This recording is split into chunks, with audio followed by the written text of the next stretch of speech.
형제자 여러분 안녕하세요. 오늘은 1월 18일 금요일 아버지의 실수와 자손들의 미래라는 제목으로 창세기 9장 18절부터 29절까지를 묵상합니다. 18절 방주에서 나온 노아의 아들들은 셈과 함과 야벳이며 함은 가나안의 아버지라.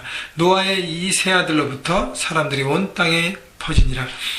자, 방주에서 나와서 이제 제사를 드리고 하나님의 무지개 언약을 받은 다음에 이제 노아의 자녀들이 이 땅 가운데 새롭게 삶을 시작합니다.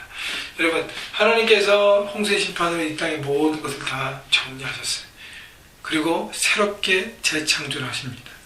자, 거기에 노아의 자녀들이 어떤 책임과 사명을 가지고 생육하고 번성하고 땅에 충만했다는 것이죠. 그래서 그 세 아들로부터 사람들이 온 땅에 퍼지는 하나님의 뜻이 이제 펼쳐지는 것입니다.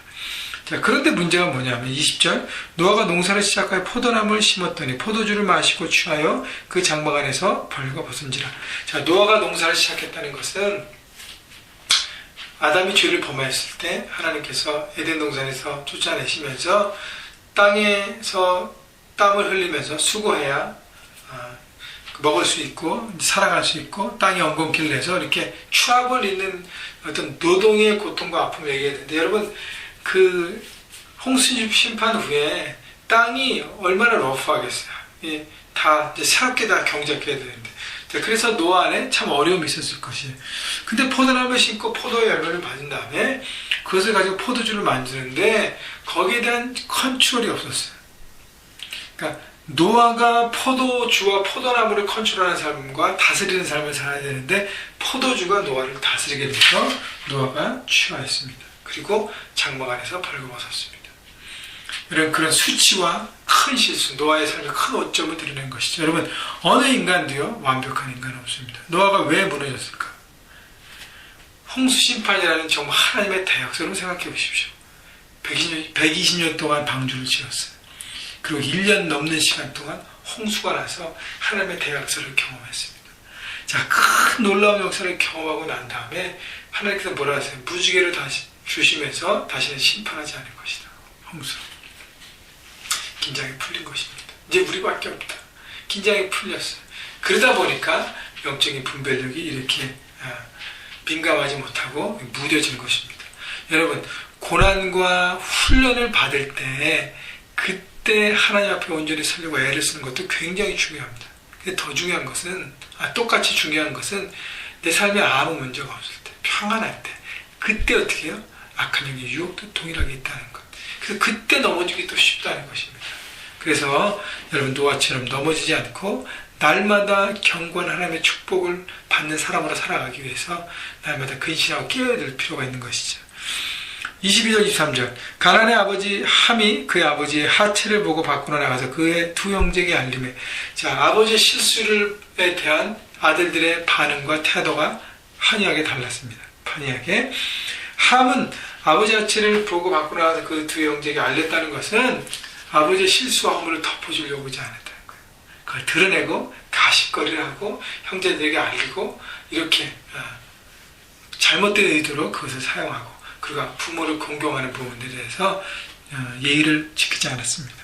그런데 셈과 야벳이 23절 옷을 가져다가 자기들의 어깨에 메고 뒷걸음쳐 들어가서 그들의 아버지의 하체를 덮었으며 그들의 얼굴을 돌이키고 그들의 아버지의 하체를 보지 아니하였더라. 셈과 야벳은 어떻게 했어요? 아버지의 실수를 덮었습니다. 그리고 보지 않았어요. 그리고 최대한의 예의를 부모님께 갖췄습니다. 여러분, 아버지 실수할 수 있습니다. 어머니 실수할 수 있어요.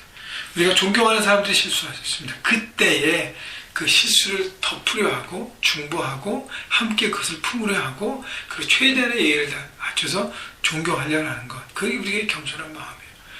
막 손가락질 하면서 그럴 줄 알았어. 이게 교만한 마음이죠. 우리 모두도 넘어질 수 있습니다. 누가 누구에게 손가락질 할 수 있겠습니까? 그냥 판단을 하나님 몫이, 우리는 우리의 일만 성실하게 하는 것입니다.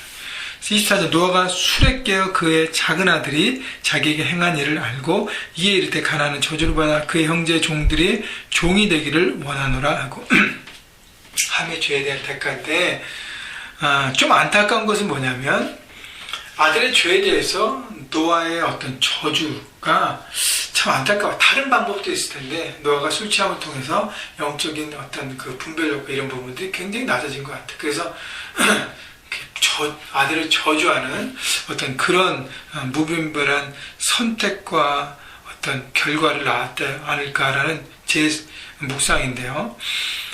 자, 반면에 또 이르되 셈의 하나님 여호와를 찬송하리다. 가나안은 셈의 종이 되고 27절 하나님이 야벳을 창대하게 하사 셈의 장막에 거하게 하시고 가나안은 그의 종이 되게 하시기를 원하노라 하였더라.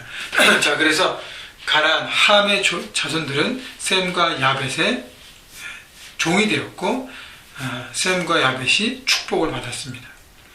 자, 그래서 셈의 하나님 여호와를 찬송하리로다는 것을 우리가 보고 느낀 것은 아담의 계보가 셈을 통해서 내려가는구나, 이어지는구나 생각합니다. 자, 그래서 우리가 경험하는 것은, 생각하는 것은 바른 선택을 하면, 하나님 앞에 순종하면 복을 받고, 그 다음에 잘못된 생각, 죄악, 그것을 막 정죄하고 하다 보면 우리도 저주를 받는 어떤 그런 원리도 우리가 볼 수 있습니다. 여러분, 이 모든 일을 겪고 난 다음에 28절 홍수 후에 노아가 350년을 살았고 그의 나이 950세가 되어 죽었더라. 자, 그 후에 350년을 살았는데 한 가지 오점을 남겨 떠났습니다. 여러분, 이 오점 이후에 노아가 다시 한번 깨어서 하나님의 철저하게 섰다고 생각합니다. 그렇기 때문에 성경에 기록이 없습니다. 순종했을 때는 기록이 별로 없어요. 불순종한 부분이 기록이 나는 거예요. 그렇기 때문에 노아의 삶의 강점, 950세 동안 한 번의 큰 오점에 정말 거룩하게 구별돼서 하나님 앞에 살았다는 것을 여러분 바라보시고, 에이, 노아도 실수해, 나도 실수할 수 있어. 물론 실수할 수 있습니다. 그러나 우리가 하나님 앞에 늘 정직하고 성실한 삶을 선택해서 노아처럼 아름다운 삶을 마감하고 하나님께 드려지는 인생이 되기를 바랍니다. 자, 그리고 여러분 부모님, 여러분 가족들, 특히 영적인 가족들도 마찬가지고요. 실수들을 여러분 품어주시고 중보해 주시고 함께 하시고 그가 온전히 설 수 있도록 여러분 함께 하는 부분이 필요한 것 같습니다. 여러분, 그렇기 때문에 우리가 해야 될 부분은 우리가 날마다 겸손하게 서고 특별히 이렇게 문제가 없을 때요, 평탄하다 생각할 때 여러분 그때도 조심하시고, 그때 영적으로 깨어 계시고, 그때도 기도하시고, 그때도 묵상하셔서 하나님 앞에 늘 견고한 삶으로 살아가시면서 여러분 삶의 현장에서 하나님 나라를 이루어가신 여러분 모두가 되시기를 주님의 이름으로 축원합니다.